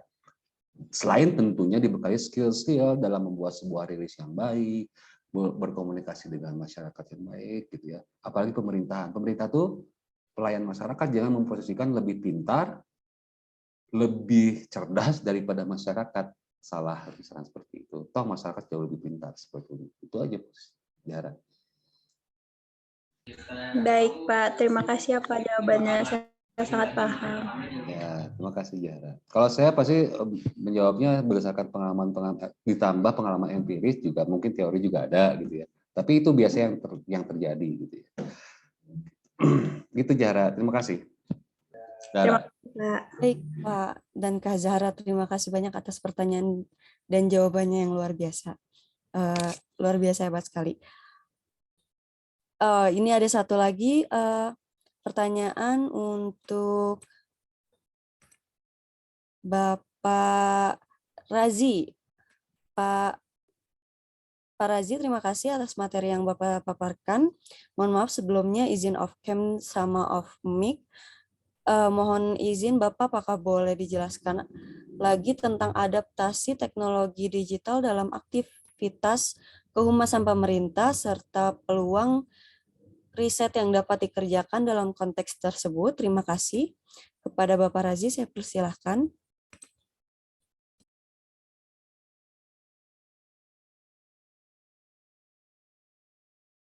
Oke, pertanyaannya apa ini?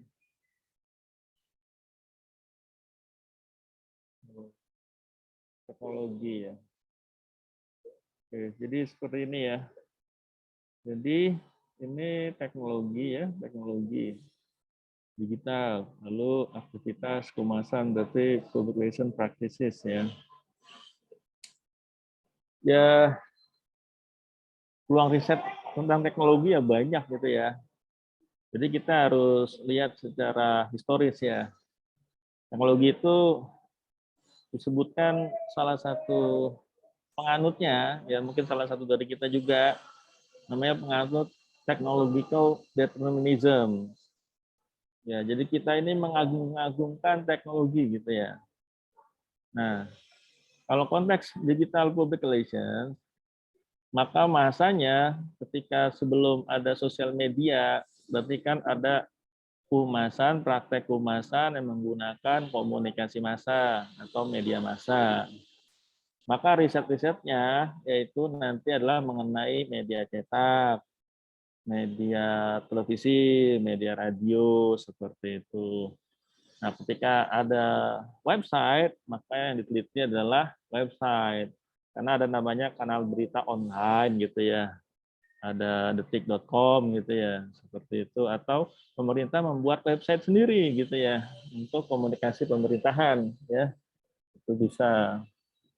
Lalu kemudian ada sosial media. Ya, sosial media berarti kan fungsi humasnya pindah lagi, pesan humasannya publikasi mengenai informasi pemerintah itu ada dalam sosial media. Nah, sekarang kita secara teknologikal kita punya ranah kajian itu. Misalnya praktek kehumasan, humas, Pemda apa ya, dalam apa namanya sosial media. Nah, itu sudah digital publication bisa.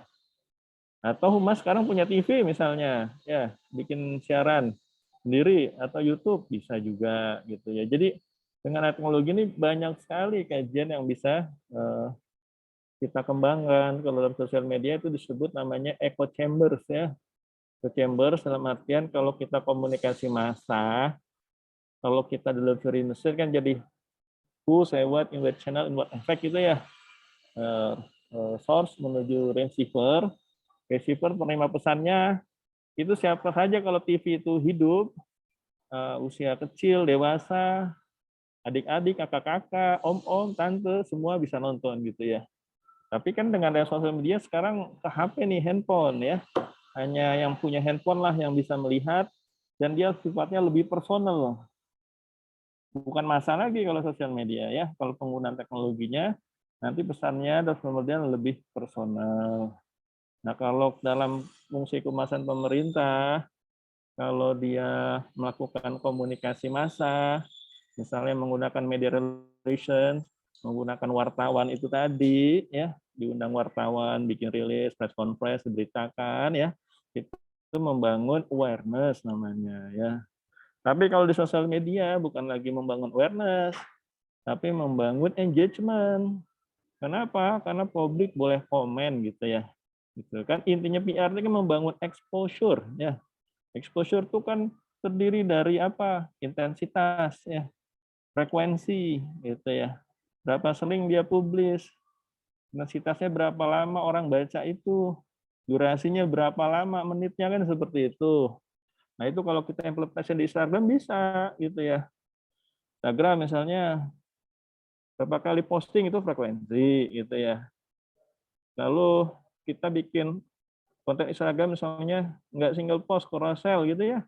Carousel berarti kan ngomong durasi, sengaja dibikin 2-3 carouselnya sehingga awalnya judulnya apa, terus kita geser-geser ke kanan kan biar kita pengen tahu itu udah ngomong durasi, ya kan? Gitu. Intensitas seberapa tertarik kita, gitu ya. Seperti itu. Kalau dulu konsepnya mungkin AIDA, ya AIDA itu attention, interest, apa lagi itu? Oh, AIDA ya, saya agak lupa itu. Sekarang sudah AISAS ya. AISAS itu maksudnya attention, mencari, lalu dia search, lalu nanti share, terakhirnya itu share gitu ya. Nah, ya itu teknologi dampaknya itu ya. Teknologi itu memudahkan orang berkomunikasi. Jadi kajiannya banyak sekali gitu ya yang bisa kita lakukan dalam kegiatan kehumasan gitu ya. Nah, kalau dalam konteks kehumasan itu kan ada agenda ya. Media punya agenda gitu ya. Tadi ngomong kan diskusi, kenapa sih ada sesuatu yang nggak bisa diberitakan? Ya media punya agenda gitu ya. Kenapa sih nggak boleh bicarakan mengenai owner media? Kan ada teorinya namanya ekonomi politik media gitu. Ada ownership di sana. Ya, ada di sana kalau kita ngomong media ada gatekeeper ya. Gitu. Ada agenda setting gitu kan. Semua orang punya agenda, ada setting agenda gitu ya. Pemerintah punya agenda, punya gitu ya. Agendanya apa? Ya sesuai dengan kebijakan pemerintah, polisi, ada polisi agenda gitu ya, ada media agenda gitu ya. Terus juga publik punya agenda nggak? Publik punya agenda gitu ya. Nah itu aja sudah bisa menarik untuk diteliti ya. Kalau publik, agenda publik sepengalaman saya itu berkaitan dengan hajat hidupnya dia. Ya, kayak kemarin penelitian saya mengenai COVID-19 itu, kita meneliti di Twitter tentang pohon positif negatif. Ternyata agenda publik bukan mengenai COVID-19, terutama di Bandung dan Jakarta ya. Agenda publik, saya mau nonton Persija lawan Persib, sepak bola. Loh kok sepak bolanya nggak ada nih? Itu isu-isu publik di sosial media ketika penerapan PPKM ya. Itu agenda siapa? Agenda publik ya. Publik tidak terlalu concern dengan COVID-19 misalnya. Itu temuan saya seperti itu. Akan tetapi kalau pemerintah yang concern tentang PPKM pembatasan itu, yaitu kepolisian, humas kepolisian gitu ya, humas pemerintah provinsi gitu ya, harus menerapkan prosedur yang ketat ya, itu agenda pemerintah. Gitulah kurang lebih ya. Nanti agenda media gimana? Agenda media lain lagi ya. Nanti agenda media lebih kepada narasi-narasi cerita mengenai misalnya penertiban gitu ya, penertiban pelanggaran protokol COVID misalnya, itu agenda media seperti itu. Nah saya bingung nih, agenda partai politik di mana ini? Diem aja itu ya. Kan partai politik harusnya punya agenda juga dong yang berpihak kepada publik. Nah itu saya belum temukan di sosial media, khususnya di Twitter. Nah itu kan bisa jadi kajian menarik gitu maksudnya. Seperti itu. Kalau bicara mengenai pemerintahan, misalnya isu Kementerian Energi dan Mineral gitu ya, isunya kan pembangunan seperti itu ya. Kalau LSM agendanya beda lagi, kerusakan lingkungan gitu. Nah ini kan menjadi wacana publik. Nah itu bisa diteliti, ya bisa gitu ya. Jadi sebenarnya banyak hal yang bisa diteliti di lingkungan kita ya dengan hanya melihat YouTube, website atau Twitter ya. Itu baru analisis konten pesan ya, belum yang lain-lain, banyak sekali ya. Ya itu dari saya, karena teknologi itu memudahkan kita untuk meneliti gitu ya. Ya mungkin itu ya kurang lebih ya. Baik Pak, terima kasih banyak atas penjelasannya yang sangat luar biasa sekali. Terima kasih juga kepada Kak Nindita atas pertanyaannya. Lalu selanjutnya ada pertanyaan dari Kak Roze. Izin bertanya, pertanyaan untuk Pak Ono. Mohon maaf jika bertanya di luar konteks riset. Akan tetapi mungkin dijelaskan riset-riset praktis yang selama ini telah dilakukan selama menjadi praktisi media. Hal ini saya tanyakan agar kami sebagai mahasiswa juga bisa menyiapkan diri agar bisa terjun langsung ke industri. Terima kasih. Waktu dan tempat saya persilakan, Pak Ono. Baik, terima kasih Dara. Ini pertanyaan dari siapa, Pak? Dari Kak Rozi. Nindita, Nindita ya? Bukan, Pak, dari Oh Kak sorry, dari Rozi. Rose. Ya, Oke, baik, terima kasih. Banyak sebetulnya ya, kalau bicara tentang apa namanya, hal yang bisa dilakukan riset lah, ya di dalam media, gitu ya. Hubungannya terlebih kita sebagai humas misalkan ya. Jadi gini, saya akan bercerita tentang sedikit tentang pengalaman saya menjadi redaktur pelaksana atau kepala redaksi sekaligus di MNC. Dulu ketika saya menjadi jurnalis, ya memang cita-cita saya itu saya bukan ingin jadi masuk ke media yang mohon maaf ecek-ecek gitu ya. Maka saya targetnya harus media yang jelas, yang besar dan sebagainya. Dan saya bekerja sebelum di Jawa Pos, sebelum di MNC saya di Jawa Pos dulu dengan Dahlan Iskan, lalu berikutnya pindah ke MNC yaitu dengan Haritanu. Nah, di MNC saya sampai posisi di redaktur pelaksana, kalau di daerah berarti kepala redaksi, daerah itu maksudnya di luar Jakarta ya.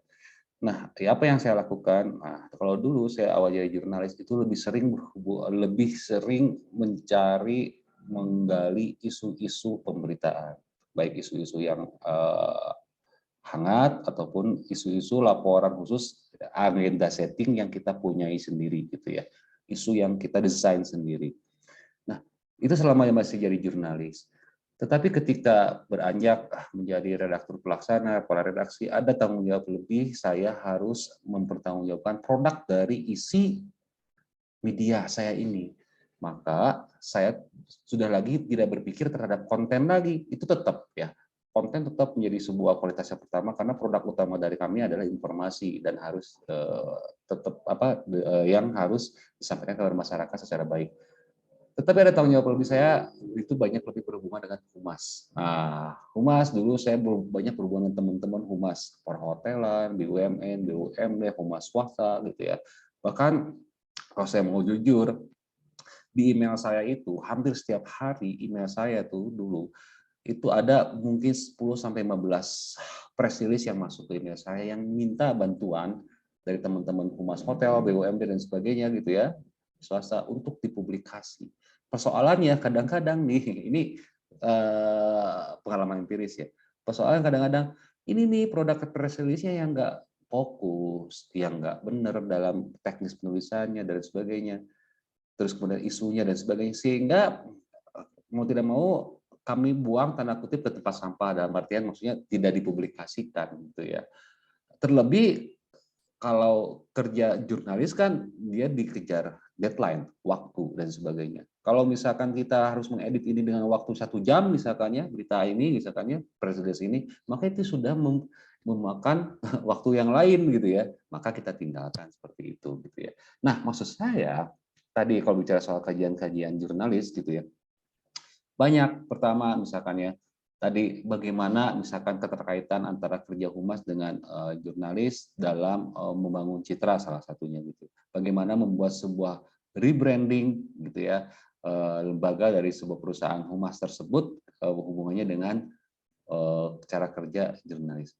Agenda setting antara si lembaga kita di perusahaan dengan agenda setting yang dimiliki humas setidaknya ada memiliki kecocokan gitu ya. Ada hal yang di luar non teknis, atau hal yang non teknis yang harus kita tetap jaga dengan teman-teman jurnalis misalkan. tidak hanya sekedar berbicara soal pekerjaan, ya, karena media sekali lagi penting bagi kita kalau memang kita serius menekuni dunia kehumasan gitu ya, sebagai relasi kita penting gitu ya. Hal-hal non teknis misalkan kita sering bersilaturahmi dengan teman-teman media, baik itu jalan jurnalisnya atau jalan petingginya gitu, redaktur pelaksana bahkan ownernya. Ada hal yang itu tetap harus dijaga sehingga kemungkinan kita pada saat punya kepentingan dengan media itu bisa terakomodir oleh media, setidaknya misalkan rilis yang kita buat dipublikasikan. Kemudian persoalan-persoalan lain misalkan yang biasa dialami oleh media ya tadi ya, kadang-kadang yang idealis kita gitu ya, kita harus menjunjung tinggi kepentingan publik dan sebagainya, tetapi karena kepentingan publik ini bersinggungan juga dengan kepentingan pemilik media, maka porsi pemberitaannya akan dikurangi atau bahkan tidak ada sama sekali. Nah itu menarik tuh untuk jadi pemberitaan. Bagaimana sebuah media memandang sebuah isu tertentu itu berbeda-beda. Contoh yang paling real misalkan, ini bentar lagi juga pemilu nih, atau sebelumnya nih pemilu yang terdahulu. Ada beberapa stasiun televisi di Indonesia atau media gitu ya. Tetapi anehnya misalkan pada saat pemilu misalkannya, padahal objeknya sama ya. Calon 1, calon 2 sama gitu. Polling, tapi yang dihasilkan polling beda-beda. yang polling yang Metro TV dan beberapa TV yang lainnya misalkannya cenderung mengupakan polling ini yang benar dan yang cenderung memenangkan pasangan Jokowi misalkan. Yang ini polling ini hasilnya juga benar nih. Tapi ini cenderung memenangkan Prabowo. Ini mana yang benar gitu. Tapi yang benar akhirnya sudah kita tunggu KPU. Penghitungan manual dan sebagainya gitu. Artinya berarti berbicara media bukan berbicara sesuatu yang netral gitu ya. Walaupun posisinya tetap harus dituntut netral, cuman tetap ada kepentingan-kepentingan yang bisa mempengaruhi di dalam. Ya kalau saya rasakan sendiri tadi ya, yang paling real adalah ketika kadang-kadang idealis kita misalkan ya tidak sesuai dengan yang di tempat kita bekerja, itu yang diinginkan oleh media itu sebagainya. Nah, tadi ya kata Pak Razak, ada ekonomi politik media. Nah itu salah satunya praktik dari ekonomi politik media terasa di situ. Gitu. Bagaimana media memposisikan diri, dia akan mengakomodir hal yang bisa menguntungkan dirinya pihaknya gitu dan akan meminimalisir sama sekali atau menghilangkan sama sekali fakta-fakta yang kemungkinan bisa merugikan kepentingan mereka. Kemudian riset-riset lain yang bisa menarik adalah bagaimana misalkan yang media A mengkonstruksi sebuah kejadian atau misalkan gini, ada image, ada citra misalkan grup Republika cenderung media Islami. Betulkah Kompas, mohon maaf misalkannya cenderung dibelakangi oleh teman-teman Kristen misalkan seperti itu ya. Terus kemudian Transkop bisnis full dan sebagainya. Ini riset-riset yang bisa kita gali di bidang media gitu, salah satunya gitu ya. Kalau berbicara soal apa sih yang bisa digali, banyak sekali gitu. Karena pola pandang atau mindset dari media gitu ya. Sekali lagi memang gini. Kan sekarang realitas yang sekarang hari ini terjadi terutama di new media baru itu adalah realitas yang sebetulnya realitas bukan nyata langsung kita hadapi gitu ya, tetapi realitas yang telah dikemas terlebih dahulu, dikonstruksi terlebih dahulu oleh media. Gitu. Jadi otak kita berpikir, oh realitasnya seperti ini. Padahal ketika ke dalam kehidupan nyatanya real secara fisik belum tentu juga. Jadi kita tuh selama ini mendapatkan realitas yang ada di media. Maka daripada itu media itu penting gitu untuk kita cermati dan sebagainya. Dan banyak riset-riset yang bisa kita ambil. Tadi sudah banyak sekali dari paparan Pak Razak gitu ya. Apa aja nih kira-kira yang termasuk salah satunya kita masing-masing pihak punya agenda setting, publik punya, partai politik, media, apalagi media gitu ya, dan lain sebagainya gitu. Itu aja. Siapa tadi namanya Ros ya? Iya Pak. Baik, terima kasih. Baik, terima kasih banyak atas jawabannya yang sangat bermanfaat sekali Pak Ono, dan terima kasih banyak untuk Kak Ros atas pertanyaannya. Selanjutnya ada pertanyaan terakhir dari Kaniki. Pak Razi izin bertanya Pak, bagaimana taktik yang baik untuk seorang humas pemerintahan dalam mengemas informasi ke media, untuk menghindari informasi miring yang diangkat oleh media, yang nantinya akan menggiring persepsi buruk dari masyarakat yang kritikannya terhadap pemerintah, yang nantinya akan menjadi keuntungan sendiri dari media karena mendapatkan exposure, sedangkan yang dirugikan adalah nama baik pemerintahan sendiri. Terima kasih. Waktu dan tempat saya persilahkan Bapak Razi untuk menjawab pertanyaan dari Kaniki. Kebetulan saya kajian awal saya waktu satu tuh jurnalistik dan saya pernah jadi jurnalis, jadi saya paham ya. Bad news is a good news gitu ya. Kan kalau kita belajar nilai berita seperti itu ya. Lalu ada kedekatan proximity ya. Kalau ada misalnya tabrak kereta api 1 orang, wah itu kurang heboh itu, ya kan? Tabrak kereta api korban 1.000 orang, wah itu kan bad news ya, tapi it's a good news gitu ya.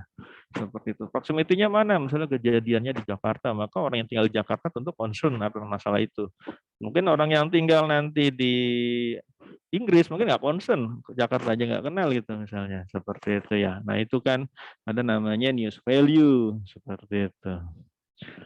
Jadi kalau kita ngadepin media ya seperti itu. Ya kalau di sini disebut katanya kalau ada tone negatif gitu ya tentang korporasi atau tentang pemerintah, maka media yang jadi diuntungkan sedangkan pemerintah dirugikan. Kalau mau ngomong begitu ya teorinya kan bad news is a good news gitu. Ya kan semakin ada sesuatu yang tidak bagus, nah itu jadi wah di diskusi publik gitu ya. Siapa yang menyampaikannya ya media massa. Kalau media massanya bungkam, yang menyampaikan siapa? Ya sosial media gitu ya, aktivis influencer itu. Seperti itu. Tapi misalnya medianya bungkam, diam gitu ya. Ya mau misalnya demo 100 orang, ya nggak menarik gitu ya. Demo 1 juta orang, wah itu menarik gitu ya. Tapi walaupun demo 1 juta orang, kalau nggak ada ya media satupun nasional atau daerah di Indonesia memberitakan, ya nggak jadi isu nasional Mbak. Gitu. Karena konstruksi media itu membangun konstruksi publik gitu ya. Publik ditentukan oleh agenda media. Agenda media ditentukan apa? Rapat redaksi, redaktur. Lalu ditentukan apa? Oleh kebijakan publik ya. Media kan juga butuh uang untuk operasional, betul tidak? Siapa yang mensupport kegiatan ekonominya media? Salah satunya adalah humas, gitu ya. Jadi saya temukan dalam kajian-kajian riset saya, humas ini mempengaruhi ekonominya media, gitu. Kan ada kerjasama, ada kontrak kerja dan lain-lain ya. Otomatis kan ada keterikatan hubungan, gitu ya. Nah, maka konten-konten di media massa itu sebanyak atau dikit pasti dibuat framingnya, agendanya oleh para praktisi humas, ya. Baik itu di pemerintah atau di korporasi seperti itu. Namanya juga ada hubungan baik, relationship gitu ya. Kalau hubungannya baik ya mungkin ada berita yang tidak boleh diberitakan, ada yang diturunkan levelnya atau tidak boleh disebutkan kegiatannya atau apapun gitu ya. Nah itu kenapa bisa terjadi? Ya bisa terjadi, orang riset juga mengatakan seperti itu ya. Riset yang saya baca juga seperti itu. Bahwasanya PR itu dapat mengatur agenda media gitu. Ya, makanya kajian jurnalistik dengan PR itu nggak bisa dipisahkan, Mbak, gitu ya. Itu kayak apa itu ya? Kayak nyatu gitu ya. Mengkaji humas tanpa mengetahui jurnalistik agak sulit ya. Kalau kajiannya komunikasi massa gitu ya. Kajiannya media relation itu agak sulit ya. Makanya orang-orang PR ini harus paham apa itu news value, apa itu proximity dan lain-lain tuh harus paham itu. Nah ini dosennya Pak Ono ini, jurnalistik kehumasan tuh ya. Ini orang hebat ini, ya redaktur lagi nih, pimpinan ini di media nih, dipaham itu apa itu media agenda, seperti itu. Nah seperti itu Mbak. Jadi tone negatif positif itu kan tergantung isu yang dilempar nih ya. Nah yang melempar isunya siapa gitu ya. Gitu. Nah kalau kita sebagai humas pemerintah ya isunya kan harus mendukung pemerintah, kebijakan publik, kebijakan pemerintah dan lain-lain. Nah, terus ada media relation, media harus kita bina, kita dekati, kita punya hubungan baik. Begitu juga masyarakat, maka ada community relation ya, masyarakat, tokoh-tokoh masyarakat juga harus dipayungi oleh pemerintah seperti itu. Nah, makanya ada namanya social media monitoring. Ketika ada hal ton negatif, ya itu harus segera tindak lanjuti gitu ya, seperti itu. Humasnya harus cepat gitu menangani isu-isu yang kritis atau isu yang tidak baik ya. Dia harus punya monitoring dan melakukan penyampaian pesan untuk mengcounter atau mengalihkan isu atau memberikan penjelasan tentang apa yang sedang terjadi gitu ya. Itu kan ada namanya dalam humas itu namanya spokesperson seperti itu ya. Tapi humas yang baik itu adalah tidak pernah terjadi krisis. Nah, itu berarti humasnya jago itu ya.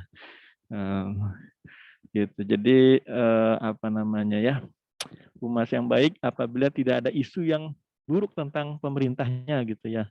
Tapi apakah mungkin? Mungkin saja gitu ya kalau relasi ke semua stakeholder dilakukan ke pemerintah, ke masyarakat, ke publik, ke tokoh masyarakat dan lain-lain itu bisa ya seperti itu. Nah itu taktiknya ya itu membangun relasi dengan stakeholder yang terlibat ya sehingga mereka puas atas kebijakan-kebijakan dari pemerintah. Kalau konteksnya komunikasi pemerintah tuh ya seperti itu. Nah itu mungkin jawaban saya ya. Mudah-mudahan dapat menjawab itu ya. Kalau belum ya kita riset lagi gitu ya. Namanya juga temanya adalah research, cari, dicari lagi. Mungkin salah juga pendapat saya juga dengan temuan ilmu yang baru lagi, penelitian yang baru lagi seperti itu. Nah kurang lebih seperti itu ya Mbak. Terima kasih banyak. Baik, terima kasih banyak atas jawabannya Pak Razi. Semoga dapat bermanfaat dan terima kasih banyak kepada Kak Niki atas pertanyaannya yang luar biasa. Baik, sesi tanya jawab telah selesai dilakukan dengan partisipasi yang sangat aktif. Terima kasih banyak kepada partisipan yang telah bertanya dan juga berdiskusi bersama kedua pemateri yang tentunya sangat luar biasa. Sesi selanjutnya yaitu akan kita lakukan foto bersama dengan para pemateri dan juga para peserta. Saya persilahkan untuk Bapak Ibu dosen serta mahasiswi dan mahasiswa untuk menyalakan kameranya. Dan nanti seksi dokumentasi akan mengabadikannya. Saya tunggu untuk teman-teman untuk menyalakan kameranya.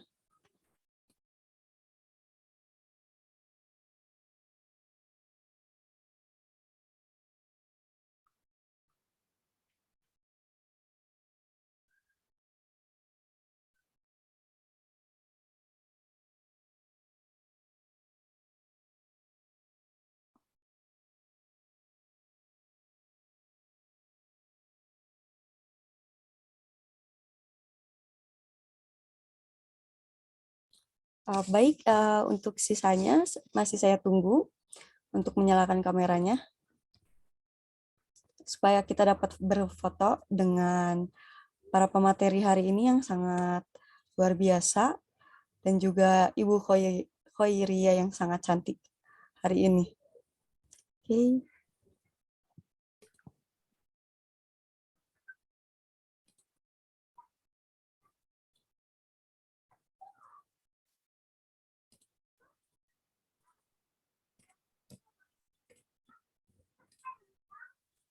Oke, baik. Mungkin bisa kita mulai saja ya. Saya ikut pandu dari slide pertama. 3, 2, 1. Baik. Untuk slide kedua. 3, 2, 1. Baik. Terima kasih banyak.